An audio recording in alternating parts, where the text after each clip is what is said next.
Dog Who Sailed the Seas. Chapter 1.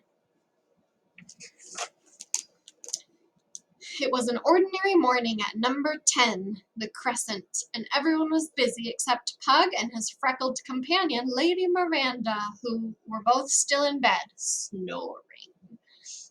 Pug lay at the foot of the bed, dreaming of jam tarts, while Lady Miranda slept soundly, her eye mask firmly in place. There was a gentle knock on the bedroom door. It was Lady Miranda's housekeeper, Wendy, carrying the breakfast tray. Pug wagged his curly tail in greeting, then crawled over to where Lady Miranda was sleeping. He put his nose as close to hers as possible and breathed on her.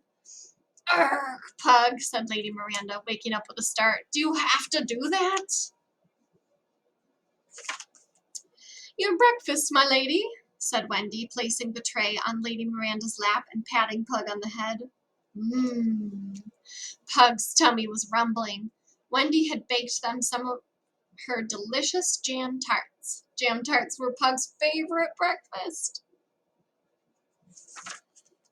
Pug drooled as Lady Miranda lifted her eye mask and inspected the breakfast tray.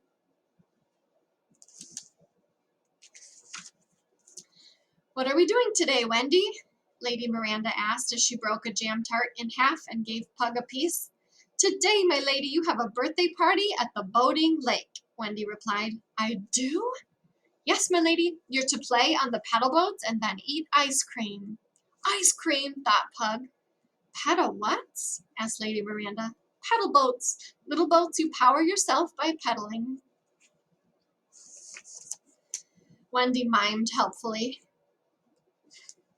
Lady Miranda burst out laughing and a small bit of jam tart fell from her mouth. "Crumbs," thought Pug. "You're so funny, Wendy," said Lady Miranda. "Why's that, dear?" asked Wendy. "Because there's no way I'm peddling anything," Lady Miranda replied firmly. "If there's peddling to be done, we shall have to take Footman Will and Footman Liam." Footman Will and Footman Liam also worked for Lady Miranda. They did anything that Lady Miranda wanted outside the house, while Wendy did whatever Lady Miranda wanted inside the house. Lady Miranda liked her footmen to look smart. Most people thought their stockings and buckled shoes were old-fashioned and laughed at their long coats and frilly cuffs. But Footman Will and Footman Liam didn't mind. They liked dressing up. As soon as Wendy left the room, Lady Miranda leaped out of bed and began to rummage through her very large wardrobe. Look at that. She's got all her shoes lined up, a closet full of dresses and coats and scarves and sweaters and bows. "Oh, my Puggykins, a day at the boating lake!" she exclaimed happily. "What shall we wear for our seafaring adventure?" Seafaring adventure, thought Pug. He didn't know much, but he was sure there was a big difference between a seafaring adventure and a ride in a paddle boat. He didn't like to correct her, though. Besides, he was too busy eyeing the remaining jam tart, which had foolishly been left unattended. He was about to take a bite of the particularly lonely-looking jam tart when Lady Miranda scooped him up in her arms and looked deep into his large brown eyes. "Pug," she said, "I found you a nice little sailor suit, and I'm going to make you a captain." Pug gave a little jam tart burp. Oh, he must have gotten it.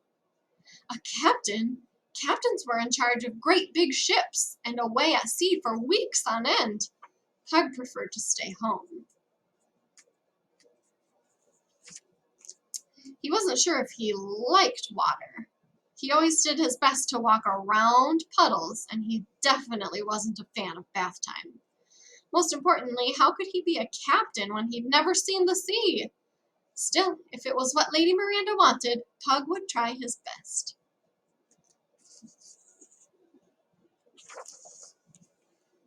Chapter 2.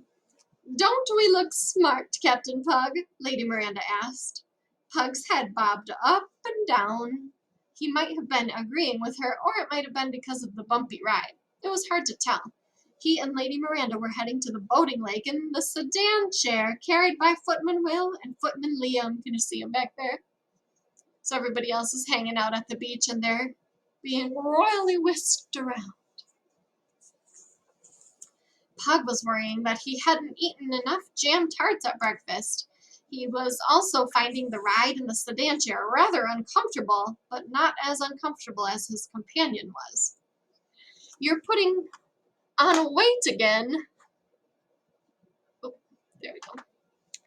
Complained Lady Miranda as they arrived at the lake. Footman Will and Footman Liam dropped the sedan chair with a clunk. In their opinion, both passengers were putting on weight.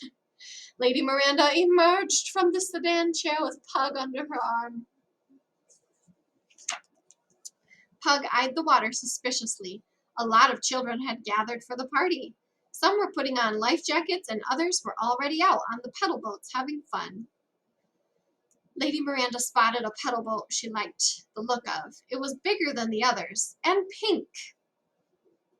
It was also stranded in the middle of the lake. The children on board were waving to them. "They're waving for help!" exclaimed Lady Miranda, putting Pug down and pointing to the pink paddle boat. "Liam! Will! You've got to rescue them!" The footmen were only too pleased for a chance to cool off. They stripped down to their long johns and belly flopped into the water, accidentally splashing Pug. "Oh dear," he thought, having a good shake. "I really don't like the water." In fact, it was worse. Pug was afraid of the water. "How can I be a good captain for Lady Miranda if I'm afraid of a boating lake?" he wondered sadly. When Pug felt sad, he often got hungry, and then his little nose detected some food close by. Sure enough, next to a parked tourist bus, there was an unattended picnic basket. Pug went over to take a closer look. "Only a look, though," he told himself. He knew that Lady Miranda would be very angry with him if he took anything without permission.